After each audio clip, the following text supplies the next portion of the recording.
Good morning ಎಲ್ರಿಗೂ welcome back to my mini vlog. ನನಗಂತೂ ಇವಾಗ ಕಾಲೇಜ್ಗೆ ಹೋಗೋಕ್ಕೆ ಬೇಜಾರು. ಯಾಕೆಂದ್ರೆ ಇಷ್ಟು ದಿನ ರಜೆ ಕೊಟ್ಟು ಮನೇಲಿ ಇದು ಇವಾಗ ಕ್ಲಾಸಸ್ ಅಂದ್ರೆ ಬೇಜಾರು. ಆದ್ರೂ ಈ ತರ ಫ್ರೆಂಡ್ಸ್ ಇರ್ತಾರಲ್ಲ ಅಂತ ಅನ್ಕೊಂಡ್ ಬರೋದು. ಇಲ್ಲಿ ನೋಡಿ ನಮ್ಮ ಹುಡುಗಿಗೆ ಪೋಸ್ಟ್ ಕೊಡು ಅಂದ್ರೆ ಅವಳೆ ಕನ್ಫ್ಯೂಸ್ ಆಗ್ತಿದ್ದಾಳೆ ಯಾವ ತರ ಪೋಸ್ಟ್ ಕೊಡೋದು ಅಂತ. ಆಮೇಲೆ ನಯನ ಏನಾದ್ರು ಹೇಳು ಅಂತ ಅಂದ್ರೆ ಈ ತರ ಅನ್ಬಿಟ್ಲು. ಈ ಕಿವಿಲಿ ಗುಗ್ಗೆ ಪಗ್ಗೆ ಇದ್ರೆ ನೀಟಾಗಿ ಕೇಳೋದೇ ಇಲ್ಲ. ಏನಂದೆ ಇನ್ನೊಂದ್ಸಲ ಹೇಳು.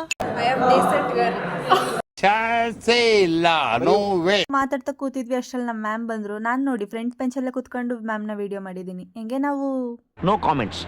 ನೆಕ್ಸ್ಟ್ ಲೆಕ್ಚರರ್ ಬರೋ ತನಕ ನಾವು ಮಾತಾಡ್ಕೊಂಡೇ ಕೂತಿದ್ವಿ. ಯಾಕೆಂದ್ರೆ ಜಾಸ್ತಿ ಸ್ಟೂಡೆಂಟ್ಸ್ ಇಲ್ಲದೆ ಇರೋದ್ರಿಂದ ಕ್ಲಾಸ್ ತಗೋತಾರೆ ಅನ್ನೋದು ಗೊತ್ತಿರಲಿಲ್ಲ. ಅದಾದ್ಮೇಲೆ ನಾನು ನನ್ನ ಫ್ರೆಂಡು ಆಚೆ ಹೋಗ್ಬಿಟ್ಟು ಬೇಲ್ಪುರಿ ತಿನ್ಕೊಂಡು ಬರ್ತಾ ಇದ್ವಿ. ಈ ನಾಯಿ ನಮ್ಮನ್ನೇ ಫಾಲೋ ಮಾಡ್ಕೊ ಬರ್ತಾ ಇತ್ತು. ಹೋಗ್ಲಿ ಅಂತ ಒಂದ್ ಸ್ವಲ್ಪ ಹಾಕಿದ್ರೆ ಅದು ತಿನ್ಲಿಲ್ಲ. ನೀವು ಮಾತ್ರ ಸ್ಪೂನಲ್ಲಿ ತಿಂತಿದ್ರೆ ನನಗೆ ಸ್ಪೂನ್ ಬೇಡವಾ ಅಂತ ಅಂತಿತ್ತು ಅನ್ಸುತ್ತೆ.